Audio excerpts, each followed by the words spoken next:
Hello friends, welcome in EDU Mantra classes. Friends, जैसा कि मैंने आपको अपनी कल की वीडियो में जयशंकर प्रसाद जी के द्वारा रचित आत्मकथ कविता को बहुत ही सरल तरीके से अर्थ के माध्यम से समझाया था और आज हम जयशंकर प्रसाद जी के द्वारा रचित आत्मकथ कविता के सभी प्रश्नों का अभ्यास करेंगे।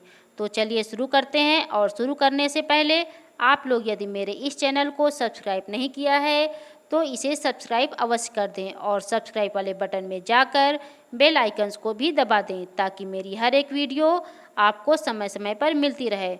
तो चलिए पढ़ते हैं जयशंकर प्रसाद जी के आत्मकथ कविता से संबंधित प्रश्नों को। और ये देखिए, इसमें का पहला प्रश्न है, कवि आत्मकथा लिखने से क्यों बचना चाहता है। तो प्रश्न का उत्तर होगा, इसमें कवि कहते हैं कि आत्मकथा लिखने के लिए अपने मन की दुर्बलताओं और अपनी कमियों का उल्लेख करना पड़ता है। कवि स्वयं को इतना सामान्य मानते हैं कि आत्मकथा लिखकर वह खुद को विशेष नहीं बनाना चाहते हैं।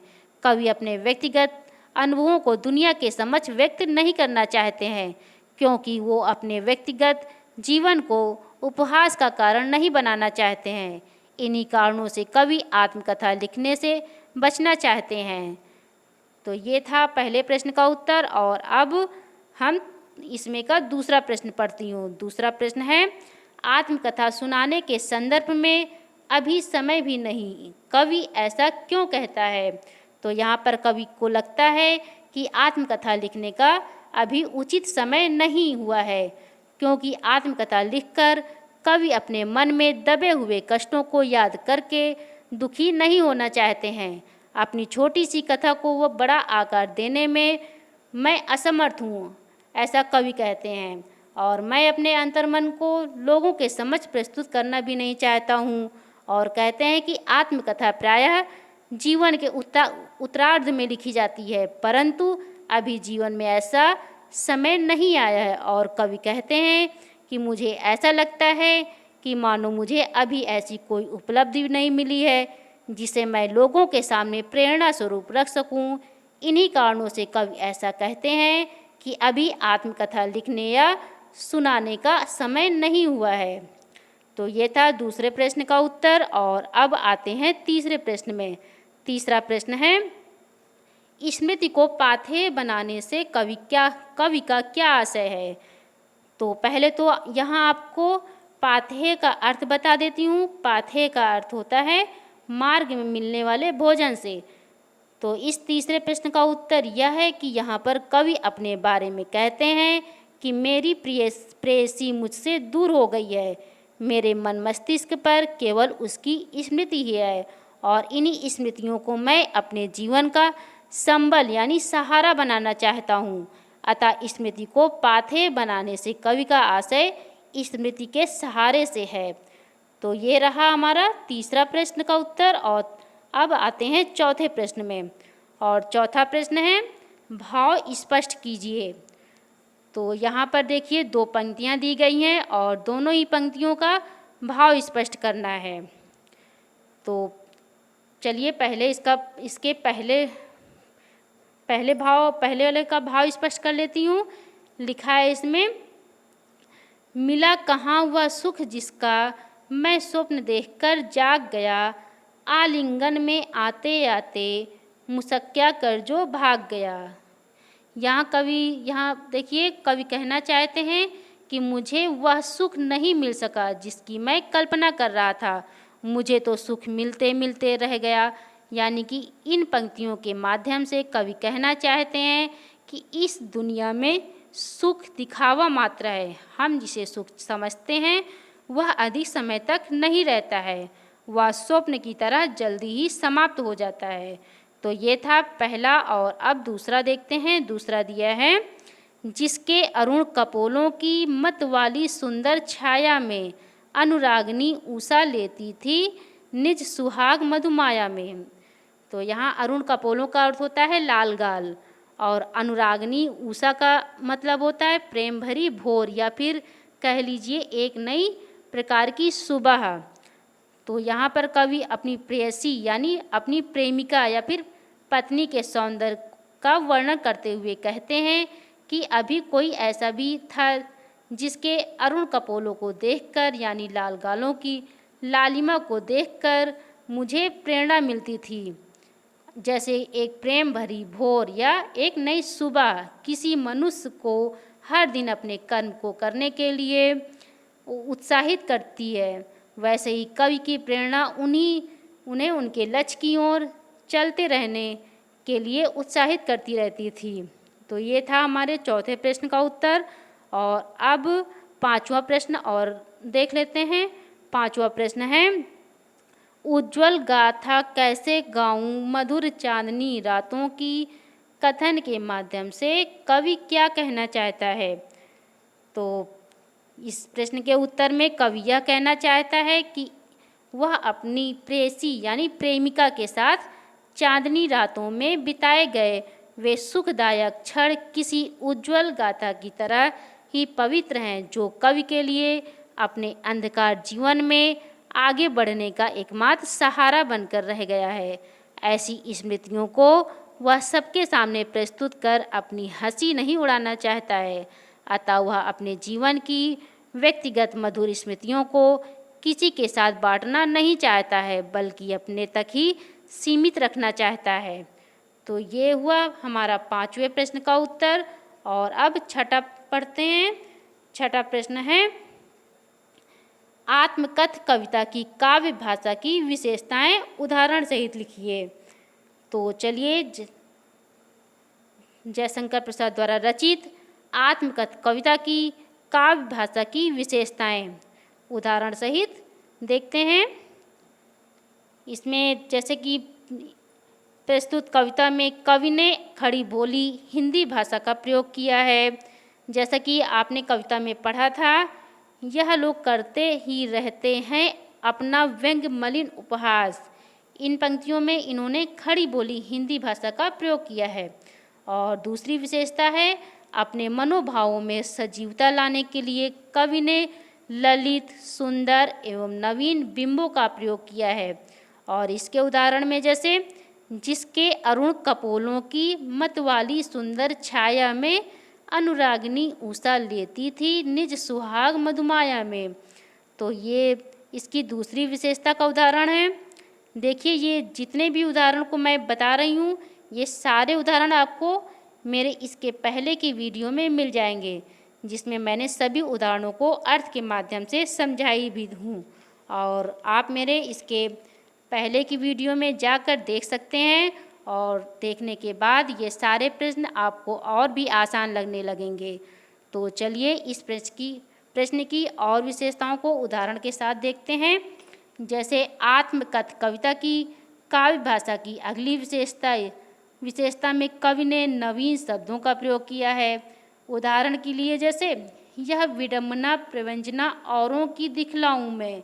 इसमें इन्होंने यहाँ पर विडंबना प्रवंचना जैसे नवीन शब्दों का प्रयोग किया है, जिससे इस काव्य में और अधिक सुंदरता दिखाई देती है। और देखा जाए तो इसमें छायावाद की प्रमुख विशेषता मानवीकरण, मानवतर पदार्थों को मानव की तरह सजीव बनाकर प्रस्तुत किया गया है। जैसे कि अरी सरलता तेरी हंसी उड़ाऊं मैं। और अगला है, थकी सोई है मेरी मौन व्यथा। इन दोनों ही पंक्तियों में छायावाद की विशेषता है। और इस कविता की विशेषता में अलंकारों का सौंदर्य है, यानी कि इसमें अलंकारों का भी प्रयोग किया गया है। जैसे कि इनकी पंक्तियों में कुछ ऐसे शब्द हैं जैसे खिलखिलाकर, आते आते में पुनरुक्ति अलंकार का प्रयोग किया गया है। और अरुण कपोलों में रूपक अलंकार है। और मेरी मौन और अनुरागिनी उषा में अनुप्रास अलंकार है। तो ये था छठे प्रश्न का उत्तर। और अब अंतिम यानी सातवां प्रश्न। और सातवां प्रश्न है, कवि ने जो सुख का स्वप्न देखा था उसे कविता में किस रूप में अभिव्यक्त किया गया है। तो इस प्रश्न का उत्तर होगा, कवि ने नायिका के रूप में अपने जीवन के स्वप्न को अभिव्यक्त किया है। कवि स्वप्न में ही मधुर चांदनी रातों की कल्पना करता है, लेकिन स्वप्न में देखे गए सपने कभी पूरे नहीं हुए हैं। वह नायिका जो उन्हें आगे बढ़ने के लिए प्रेरित करती थी, वह कवि के पास आने से पहले ही जा चुकी थी, अतः कवि का स्वप्न अधूरा ही रह गया। तो ये प्रश्न आपके पूरे होते हैं। और अब हम इसमें दिए गए, जैसे कि इसमें आप देख रहे हैं स्क्रीन में, इसके नीचे है रचना और अभिव्यक्ति। ठीक है, तो अब हम रचना और अभिव्यक्ति के प्रश्नों को भी जान लेते हैं। तो इसमें का पहला प्रश्न है, यानी कि 8वां प्रश्न है, इस कविता के माध्यम से प्रसाद जी के व्यक्तित्व की जो झलक मिलती है उसे अपने शब्दों में लिखिए। तो इस कविता के माध्यम से प्रसाद जी के व्यक्तित्व की जो झलक मिलती है वह यह है कि जयशंकर प्रसाद जी एक सीधे सादे व्यक्ति के इंसान थे। उनके जीवन में दिखावा नहीं था। वे अपने जीवन के सुख दुख को लोगों के सामने व्यक्त नहीं करना चाहते हैं। अपनी दुर्बलताओं यानी अपनी कमजोरियों को अपने तक ही सीमित रखना चाहते थे। अपनी कमजोरियों को लोगों के सामने जाहिर कर वे स्वयं को हंसी का पात्र बनाना नहीं चाहते थे। तो इस पाठ की कुछ पंक्तियाँ उनके वेदनापूर्ण जीवन को दर्शाती है। देखा जाए तो इस कविता में एक तरफ कवि की यथार्थवादी प्रवृत्ति भी है और दूसरी तरफ प्रसाद जी की विनम्रता भी है, जिसके कारण वे स्वयं को श्रेष्ठ यानी श्रेष्ठ कवि मानते हैं, यानी कि श्रेष्ठ कवि मानने से इनकार करते हैं। और अब हम, तो ये हुआ हमारा 8वें प्रश्न का उत्तर। और अब हम इसमें का अगला यानी कि 9वां प्रश्न पढ़ते हैं। 9वां प्रश्न है, आप किन व्यक्तियों की आत्मकथा पढ़ना चाहेंगे और क्यों? तो इसका उत्तर यह होगा कि हमें महान, प्रसिद्ध और कर्मठ लोगों की आत्मकथा पढ़कर उनसे शिक्षा ग्रहण करना चाहिए और हमें देशभक्त, क्रांतिकारी, लेखक, कलाकार आदि की आत्मकथाएं पढ़नी चाहिए, क्योंकि उनकी जीवन गाथा पढ़कर हमें यह जानने को मिलेगा कि उन्होंने सफलता कैसे प्राप्त की है और सफलता की राह में आगे बढ़ते हुए उन्हें कौन सी विपत्तियों का सामना करना पड़ा और कैसे उस पर विजय पाई है। ठीक है, और अब इसमें का अंतिम प्रश्न यानी 10वां प्रश्न। तो चलिए ये प्रश्न भी देख लेते हैं। प्रश्न है, कोई भी अपनी आत्मकथा लिख सकता है, इसके लिए विशिष्ट या बड़ा होना जरूरी नहीं है। जैसे हरियाणा राज्य के गुड़गांव में घरेलू सहायिका के रूप में काम करने वाली बेबी हालदार की आत्मकथा बहुतों के द्वारा सराही गई है। आत्मकथात्मक शैली में अपने बारे में कुछ लिखिए। तो इस प्रश्न के उत्तर में जैसा कि दिया गया है, कोई भी अपनी आत्मकथा लिख सकता है, उसके लिए विशिष्ट या बड़ा होना जरूरी नहीं है। ये सही भी है, क्योंकि हर व्यक्ति की अपनी एक आत्मकथा होती है। वह जीवन में किस दौर से गुजरता और उस दौर में न जाने कितनी ही मुश्किलें आती हैं, जिसका सामना उसे स्वयं से ही करना पड़ता है। और फिर चाहे वह धनी व्यक्ति हो या चाहे गरीब व्यक्ति, सबको जीवन में कुछ न कुछ झेलना ही पड़ता है। जैसे एक उदाहरण आपके प्रश्न में ही दिया गया है, जैसे जो हरियाणा राज्य के गुड़गांव में घरेलू सहायिका के रूप में काम करने वाली बेबी हालदार की आत्मकथा जो है आलो आंधारी, बहुतों के द्वारा सराही गई है। तो चलिए ऐसी एक और आत्मकथा के बारे में आपको बताती हूँ। कहा जाता है कि हर मनुष्य अपने जीवन में कुछ ऐसा करना चाहता है जिससे समाज में उसका नाम हो, प्रतिष्ठा हो और लोग उसके कारण उसके परिवार को पहचाने। जीवन तो सभी प्राणी भगवान से ही प्राप्त करते हैं और प्रभु भी, और यहाँ तक कि पशु भी जीवित रहते हैं। वह पर उनका जो जीवन भी क्या जीवन है, अनजाने से इस दुनिया में आते हैं और वैसे ही मर जाते हैं। और रही मनुष्य की बात, तो मनुष्य को अपना जीवन ऐसे व्यतीत नहीं करना चाहिए। उसे चाहिए कि उसकी मृत्यु भी ऐसी हो जिस पर सभी गर्व करें और युगों तक उसका नाम प्रशंसापूर्वक लेते रहें, जिससे उसके नगर और उसके देश का नाम हो। जिस प्रकार देखा जाए तो कल्पना चावला इस संसार में आई और चली भी गईं। उनका धरती पर आना तो सामान्य था, पर उनका इस धरती से मतलब कि उनका इस धरती से जाना सामान्य नहीं था, क्योंकि उन्होंने ऐसे कार्य भी किए थे जिसके कारण आज इन्हें ये देश ही नहीं बल्कि पूरा संसार जानता है। और उन्हीं के कारण ही उनके नगर के करनाल का नाम अब सभी की जुबान पर है। और इतना कुछ जानने के बाद हमें भी अपने जीवन में इतना परिश्रम करना चाहिए कि हमें एक विशेष पहचान मिल सके और अपने माता पिता के साथ साथ अपने देश का भी नाम करना चाहिए। ठीक है, तो ये था हमारे 10वें प्रश्न का उत्तर। मुझे यकीन है कि आपको इस प्रश्न का उत्तर बहुत ही अच्छा लगा होगा।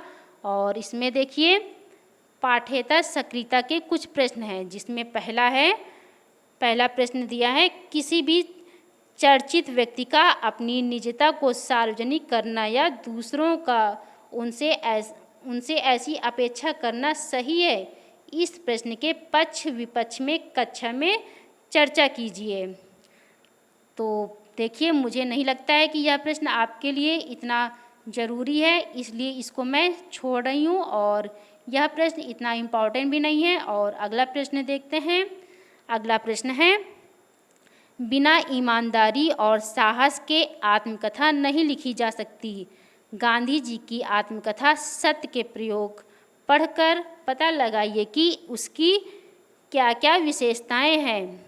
तो देखिए, यहाँ पर मैं आपको गांधी जी की आत्मकथा सत्य के प्रयोग की कुछ विशेषताएं बता देती हूँ। जैसे कि यह आत्मकथा सत्य के प्रयोग जो इन्होंने गुजराती भाषा में लिखी थी। और इसकी अगली विशेषता यह है कि यह हर 27 नवंबर को सत्य के प्रयोग पर आधारित प्रतियोगिता का आयोजन किया जाता है।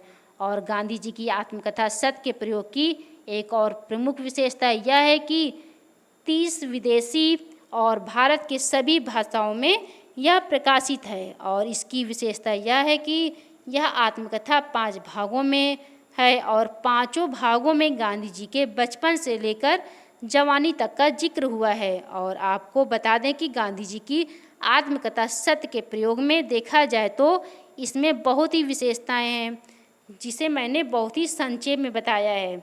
और अगर आप गांधी जी के सत्य के प्रयोग आत्मकथा को और विस्तार से जानना चाहते हैं, यानी कि और इसकी जानकारी लेना चाहते हैं, तो आप हमें कमेंट करके बता सकते हैं। मैं आपको इसमें की पूरी जानकारी अपनी अगली वीडियो में डाल दूंगी, जिसे आप पढ़कर पूरी जानकारी ले सकते हैं। तो इस प्रश्न का उत्तर भी मैंने आपको बता दिया है। और अब आगे देखते हैं, आगे क्या है। आगे है, यह भी जाने। तो देखिए, इसमें जैसा कि दिया है, प्रगतिशील चेतना की साहित्यिक मासिक पत्रिका हंस प्रेमचंद्र ने सन 1930 से 1936 तक निकाली थी। पुनः सन 1986 में यह साहित्यिक पत्रिका निकल रही है और इसके संपादक राजेंद्र यादव हैं। और अगला है, बनारसी दास जैन कृत अर्ध कथानक हिंदी की पहली आत्मकथा मानी जाती है। इसकी रचना सन 1641 में हुई और यह पद्यात्मक है।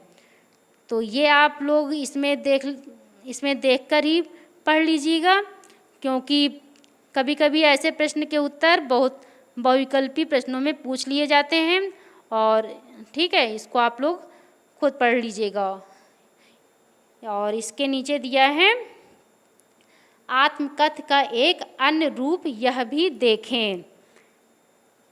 तो इसमें देखिए, यह कविता दी गई, इसमें एक कविता दी गई है जो कवि बच्चन, इनका पूरा नाम हरिवंश राय बच्चन है, जिनकी कविता का एक अंश यानी एक भाग दिया गया है।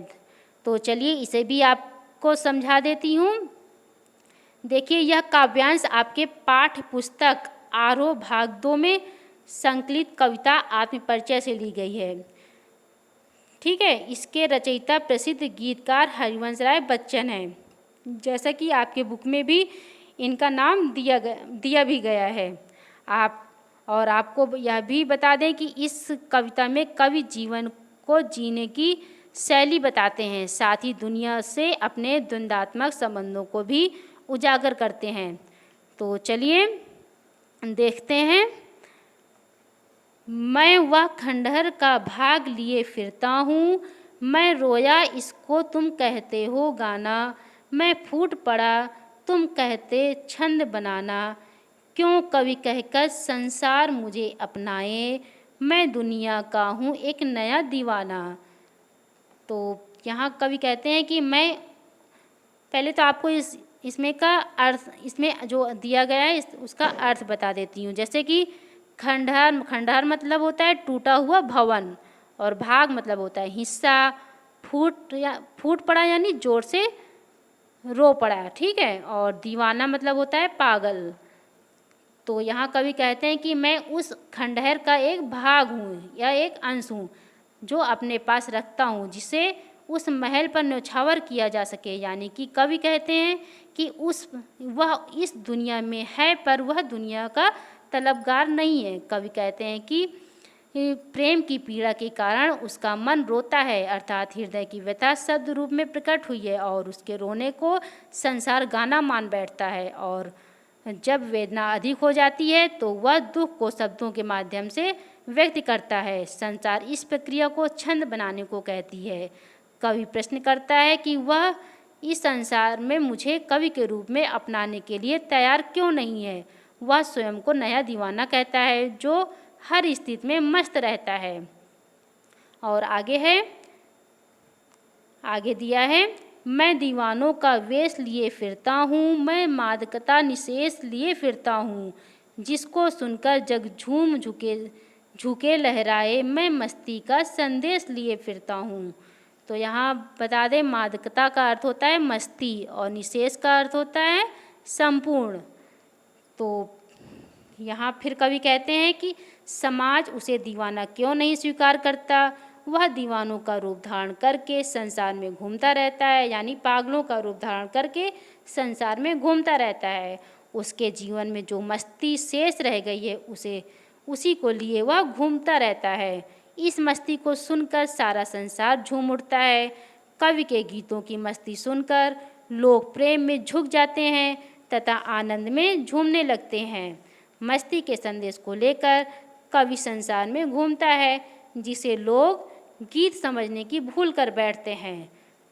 तो ये था हरिवंश राय की कविता का भावार्थ। और अब मैं जयशंकर प्रसाद के इस लेसन को यहीं समाप्त करती हूँ, और मुझे उम्मीद है कि यह लेसन आप सभी को बहुत ही अच्छे से समझ में आ गया होगा।